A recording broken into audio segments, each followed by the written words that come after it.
Conclusão das obras na linha férrea do Transurb tem prazo definido e trens metropolitanos devem voltar a operar de forma plena em setembro.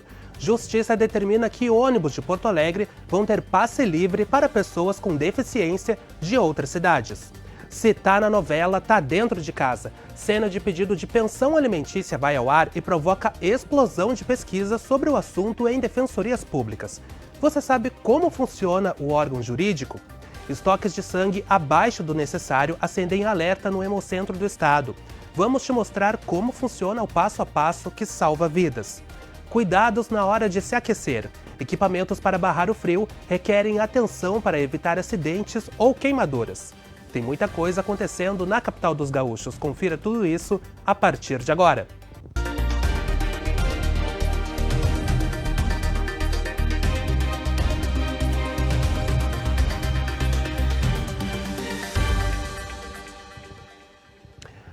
Olá, é muito bom estar na sua companhia mais uma vez. A gente começa falando de frio e de como ele vem presente nas últimas semanas. Quando as temperaturas caem, todo mundo tenta se aquecer de alguma forma, não é mesmo? Mas dependendo dessa maneira, é preciso ter os cuidados para evitar acidentes domésticos ou até mesmo queimaduras.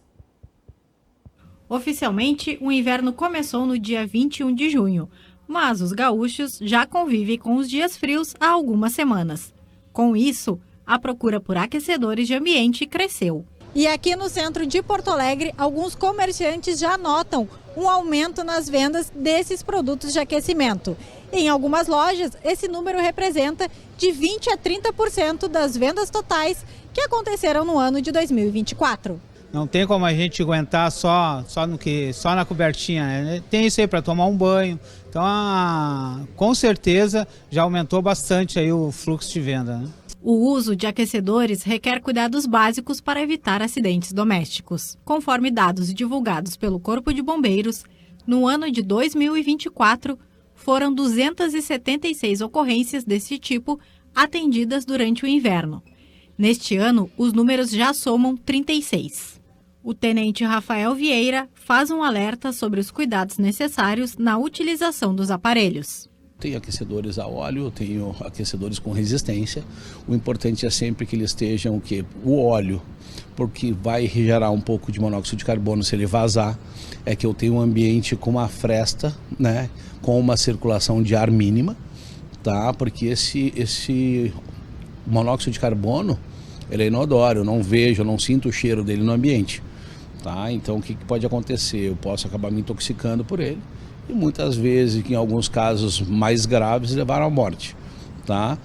A resistência, alguns cuidados que é o mesmo do óleo, manter longe, mais ou menos 1 metro longe, de produtos que possam queimar, cortina, cobertor, né? Alguns materiais, né, mais combustíveis, e olhar sempre se ele está de acordo. O fio que tu vai ligar na tomada não quebrou, não tem nenhum problema. Se a resistência do teu aquecedor ela ainda está condizente para ser utilizada. Então, o bom é que a gente tome esse tipo de cuidado com os equipamentos, né, ligados à energia elétrica. Nós temos as lareiras antigas, né, à base da lenha.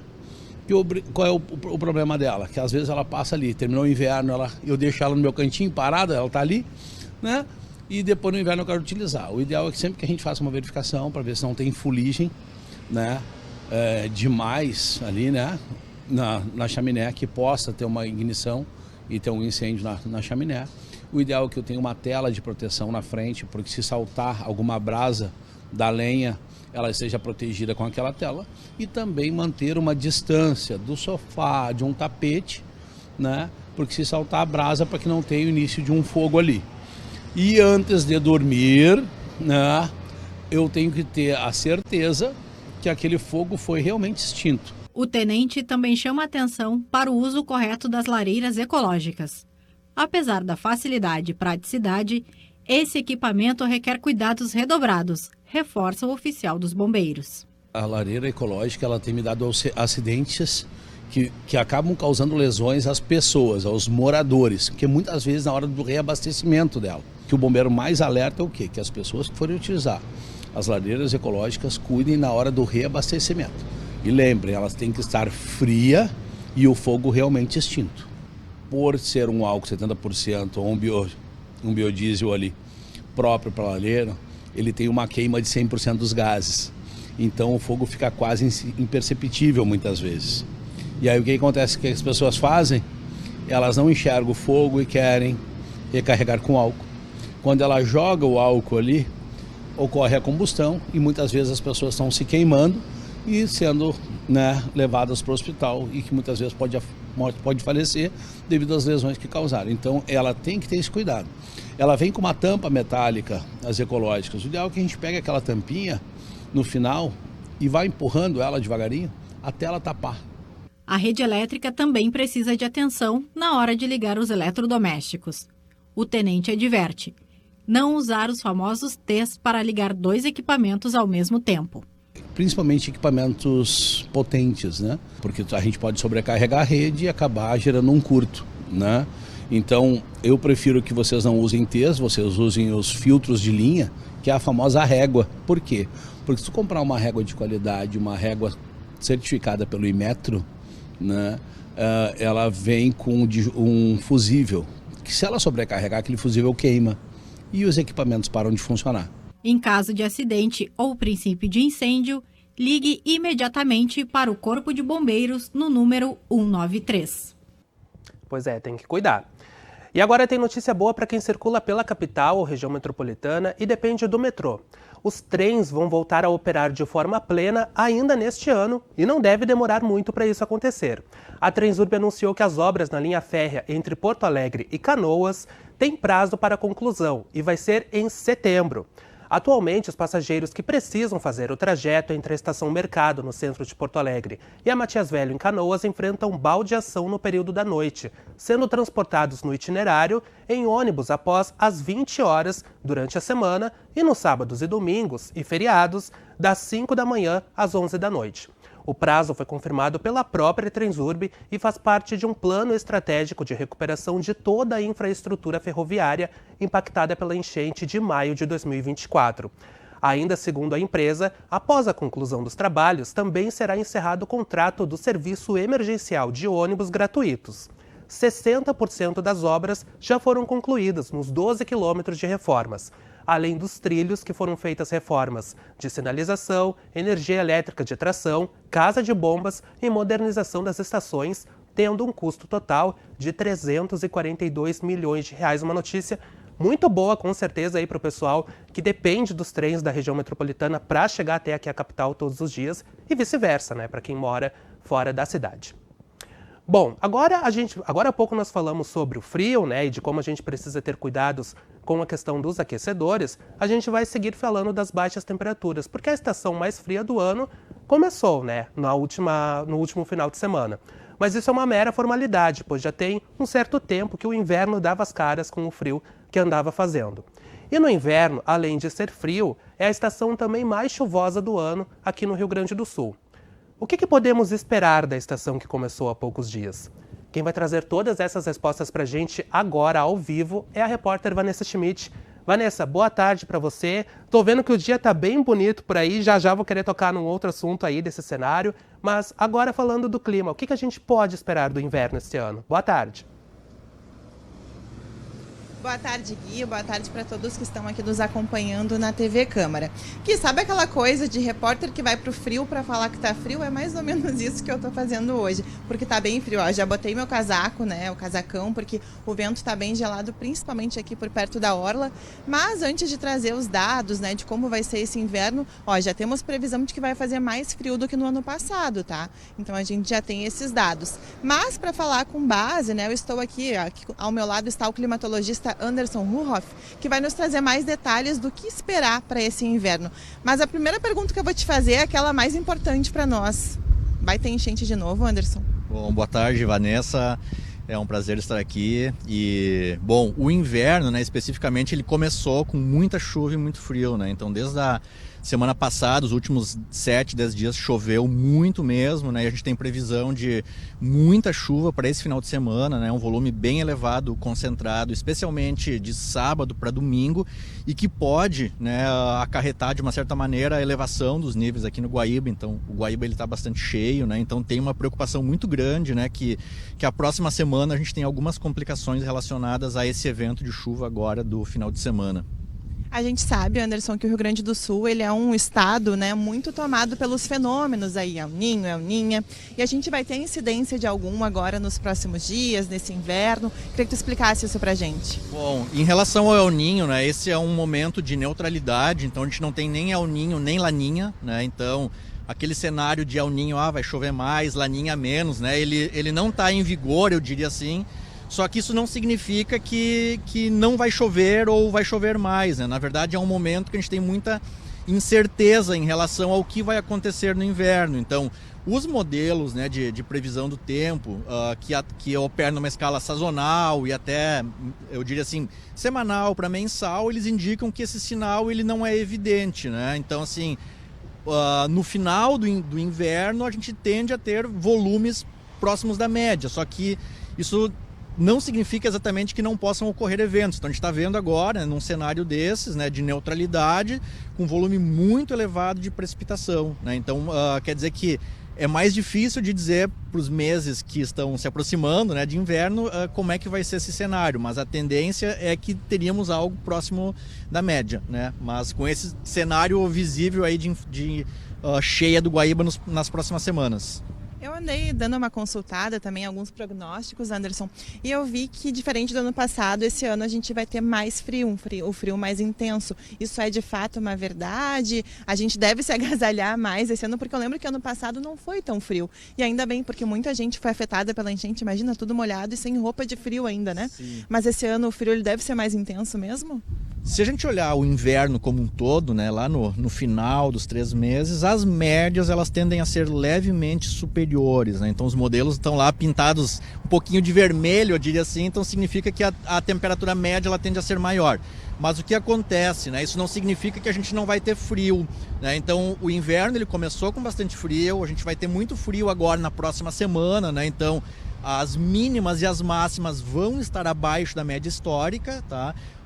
E esse inverno ele vai ser marcado muito por entradas de frentes frias muito frias que vão derrubar as temperaturas, eu digo assim, mas logo precedidas por temperaturas mais amenas ou elevadas, né? Então, comparado com os 2 últimos invernos, né, 23 e 24, que foram relativamente mais quentes, esse inverno aqui ele vai ter mais cara de inverno, né, com um frio mais, eu diria assim, regular do que nos anos anteriores.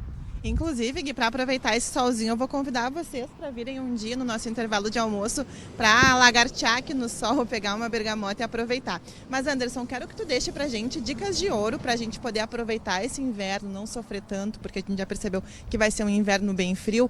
Tem aquela coisa de que aqui no estado a gente vive, às vezes, as 4 estações no mesmo dia, né? Então, daqui a pouco, sempre carregar uma sombrinha na bolsa. Como é que tu nos indica isso? Sim, ele vai ser um inverno que vai ter cara de inverno, né? Então, assim, em relação à temperatura, esses dias frios eles demandam bastante agasalhos, né, e uma preparação para enfrentar as temperaturas mais baixas, especialmente agora nesse horizonte mais curto, né? A próxima semana vai ser bastante fria também, mas eu diria que o inverno ele também, especialmente nessas próximas semanas, na próxima semana e com as chuvas do final de semana, eu diria que demanda muita atenção em relação a inundações, alagamentos que podem atingir não somente Porto Alegre, mas o interior do estado também, né? Então esse momento é um momento de bastante atenção, né? E tomar ações quando elas forem necessárias, né?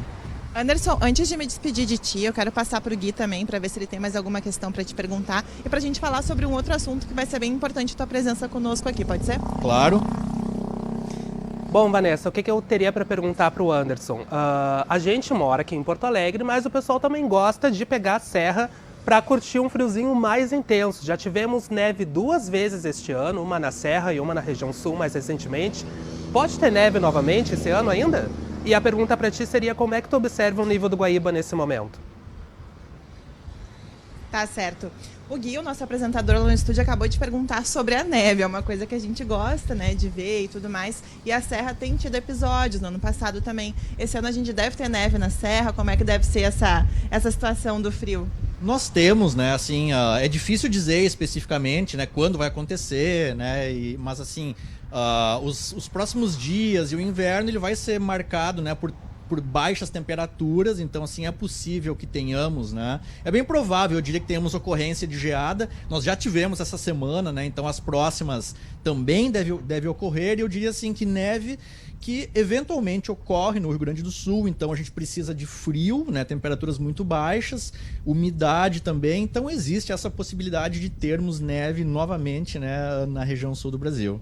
Agora, uma pergunta que o Gui me fez foi em relação à questão do Guaíba. A gente percebe que está bem cheio, né, Anderson? Sim. Com isso, já vou me despedir de ti, depois eu vou passar mais uns dados aqui sobre o Guaíba. Mas é isso, né? A gente sempre se manter agasalhado, se cuidando e esperando bastante frio. Exatamente. Anderson, obrigada por falar conosco aqui, obrigada por ter vindo. O Anderson chegou correndo dessa tranqueira aqui da capital, né, Anderson? Mas deu tudo certo e trouxe aqui dicas de ouro para a gente poder aproveitar melhor esse inverno. Tá bom, valeu. Pois é, Gui, agora olha só, eu vou pedir para o nosso cinegrafista, o JJ, mostrar um pouquinho como é que está o Guaíba para nós. Olha só, nós temos aqui agora, atualmente ele está em 3,30 metros, ele está descendo cerca de 0,5 centímetro por hora, e a cota de inundação ela é de 3,60 metros. O nível médio do rio nos últimos 90 dias é de 1,82 metros. Então, se agora está em 13,30, a gente consegue perceber que está bem alto de fato. Para quem é acostumado ou para quem já passou aqui pela orla, bem próximo à câmara, também à usina do gasômetro, percebe que tem a plataforma. A gente consegue caminhar e quando a gente olha, a gente vê que entre a plataforma e o rio a gente tem uma distância. Acontece que agora a plataforma ela está colada na água. Por pouco a água não está passando por cima da plataforma. Tanto que eu observo que a plataforma ela está isolada com aquelas fitas ali para que as pessoas não acessem, enfim, e corram um risco, né? Mas a gente percebe que o gaúcho é teimoso. Olha só, o gaúcho segue no friozão, fazendo atividade, caminhando na volta. Tem bastante vento aqui na orla, a gente percebe isso. A gente percebe até pela força das ondas ali que vão se formando no rio. E é isso, Gui, é se cuidar, né? Porque a gente percebe, graças a Deus, né? O rio ele tá baixando um pouco, mas aí o Anderson acaba de nos contar que deve ter bastante chuva, então, esse final de semana. Então, é aquele momento de alerta, né? De alerta, de a gente se manter em segurança. Um pedido que eu faço é para você que mora em regiões de risco, tira o seu bichinho da corrente, leve ele com você, ou se não puder levar, pelo menos tira ele da corrente, né? E quem puder ajudar, quem precisa de ajuda, ajude, porque a gente sabe que no fim é o povo pelo povo e a gente precisa se ajudar, né? E torcer para que essa chuva seja fraca, para que essa chuva seja tranquila e que não aconteça, né? Aconteçam novas tragédias aqui que têm afetado tanto o nosso estado, Gui. Verdade, Vanessa. Muito obrigado pela tua participação com a gente. Agradeço também ao Anderson que participou, que foi até aí ao vivo na orla conversar contigo. A gente olha para o Guaíba, infelizmente, com um olhar de preocupação, né? Sempre um motivo de muita tranquilidade para a gente curtir, mas fica mesmo a nossa torcida para que ele continue ali e não provoque mais tragédias, não cause mais transtornos para a nossa população. Obrigado, Vanessa. Bom, a gente segue por aqui. Praticamente todo ano, os estoques de sangue, infelizmente, apresentam níveis muito abaixo do necessário. No Hemocentro do estado, que fica na Zona Leste, todos os tipos sanguíneos estão sendo requisitados. Se você tem dúvidas de como funciona o processo para ser um doador, a gente te esclarece agora na reportagem. O mês de junho é marcado pelo Dia Mundial do Doador de Sangue. Essas pessoas que salvam muitas vidas, às vezes de pessoas que elas nem conhecem. E para a gente entender a importância desse gesto, nós viemos até o Hemocentro do Rio Grande do Sul. Estou aqui com a Ana, que é uma enfermeira responsável aqui. Ana, fala pra gente qual que é a importância desse ato que é capaz de salvar vidas, né? Olá. Oi, boa tarde. A doação de sangue é um ato voluntário, generoso e altruísta. Não existe substituto para o sangue, portanto, nós dependemos de pessoas que venham aqui generosamente estender o braço e doar seu sangue para salvar uma vida de alguma pessoa que ela nem conhece. Uma doação de sangue pode salvar até 4 vidas, por isso a importância de colocar na sua agenda a doação de sangue. Não só no mês de junho, mas durante o ano todo. Até uma felicidade que a gente tem, nós chegamos aqui, a gente percebe que tem bastante fila para as pessoas poderem fazer esse ato tão bonito, né? Mas, Ana, a gente sabe que no inverno, nos dias frios, tende a diminuir. De fato, diminui a busca de a doação de sangue, enfim. Com certeza, o inverno sempre é uma dificuldade de acesso pelo frio, pela chuva, pelos resfriados, pelas infecções respiratórias. Por isso que nós convidamos todos a serem doadores de sangue, a virem até o Hemocentro, estarem, antes de vir, bem alimentados, bem hidratados, terem dormido bem à noite, trazer um documento com fotos para fazer o cadastro e venham, porque não há substituto para o sangue e sempre tem alguém precisando de uma doação de sangue. E nem todo herói usa capa e muitas pessoas podem repetir esse gesto. Quem que pode doar sangue, Ana, e quem que não pode doar? Dos 16 aos 18 anos podem vir doar com autorização do responsável, acompanhados pelo responsável, e dos 18 até os 69 anos.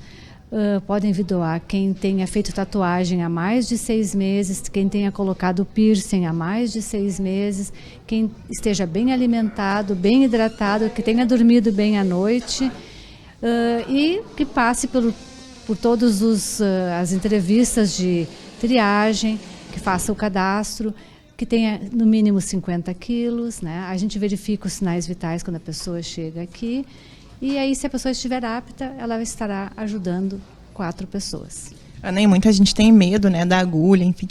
E dói? É um ato indolor? Como é que é? É tranquilo? É bem tranquilo, é rápido, em torno de 35 minutos, desde o cadastro até a doação, até a hora do lanche. É um procedimento praticamente indolor, é só a entrada da agulha na veia, depois é um processo totalmente seguro. Nós trabalhamos com técnicas de enfermagem aqui que fazem a coleta, que são altamente qualificadas, supervisionadas por um enfermeiro sempre. E então vamos fazer esse convite, reforçar, né, essa ideia. Vamos convidar o pessoal para doar sangue. Com certeza, venham doar sangue, venham fazer um gesto de solidariedade, venham ajudar a salvar 4 vidas. Pois é, Gui, então a gente percebe que cada gota importa e não é só no mês de junho, não. Vamos levar essa pauta sempre adiante. Volto ao estúdio contigo. Vamos levar a pauta e a equipe da TV Câmara junto, né? A gente viu ali a Jennifer, a nossa produtora, a Cris, nossa operadora de áudio, ali fazendo a doação delas. Vocês devem lembrar que no início do ano eu também doei sangue ao vivo aqui para Acontece, então não tem desculpa, gente. É um procedimento muito simples e que não dói, não faz nada de mal. Para doar sangue, você pode ir até o Hemocentro do Rio Grande do Sul, que fica na Avenida Bento Gonçalves, número 3722, no bairro Partenon, na zona leste da capital. O contato pode ser feito pelo telefone 3336-6755 ou pelo WhatsApp 98405-4260, onde você pode também agendar ali para fazer a sua doação. Bom, agora a gente fala de uma novidade para quem circula de ônibus aqui na capital, mas não mora em Porto Alegre. Moradores de outras cidades que possuem algum tipo de deficiência passam a ter gratuidade no transporte coletivo. Essa é uma decisão da Justiça que aceitou o pedido da Defensoria Pública do Estado, pois o passe livre era válido apenas para quem morava em Porto Alegre. O principal argumento utilizado pelos defensores e pela própria juíza na decisão é que a capital é referência estadual na oferta de serviços de saúde e atrai pessoas com deficiência de outros municípios. Com isso, a exigência de comprovação de domicílio poderia dificultar o acesso dessas pessoas aos tratamentos. Como se trata de uma liminar, ela entrou em vigor imediatamente. A Secretaria de Mobilidade Urbana se manifestou, informando que, em virtude da decisão judicial, a Prefeitura vai receber as solicitações das pessoas com deficiência com direito ao benefício sem comprovação de domicílio aqui em Porto Alegre. Eu sigo aqui nessa câmera porque tem programação para este fim de semana aqui na capital, pois vai ocorrer mais uma edição da Parada LGBT. Com o tema trabalhador, que une a luta por direitos trabalhistas com a valorização da dignidade humana, a edição deste ano destaca o fim da escala 6x1, reforça o combate à LGBTfobia estrutural e também busca ampliar o debate sobre políticas públicas em áreas da educação, saúde, segurança e justiça. A programação conta com a virada cultural Silvinha Brasil no sábado, dia 28, na Praça Júlio Mesquita, e com a tradicional parada de luta, que acontece no domingo, dia 29, com a caminhada saindo do Parque da Redenção até a Orla do Gasômetro. O evento é gratuito. A Parada do Orgulho LGBT é realizada em Porto Alegre desde 2002 e é considerada a 3ª maior do Brasil. A Rede Globo de televisão está exibindo no horário das 21 horas o remake da novela Vale Tudo. Entre as tramas que estão sendo abordadas está a de uma mãe que enfrenta dificuldades para conseguir receber a pensão alimentícia do filho, que ainda é criança. Em uma cena exibida recentemente, esta mãe foi ensinada a fazer o pedido de pensão pelo aplicativo da Defensoria Pública. E o efeito disso foi imediato. Um exemplo foi que a Defensoria Pública do Rio de Janeiro registrou em apenas uma hora mais de 270 mil acessos, buscando exclusivamente informações sobre pensão alimentícia. Com isso, levanta-se a questão: você sabe como atua uma Defensoria Pública? E para casos de pedidos de pensão, como abordado? Quais são os procedimentos? É o que a gente confere agora.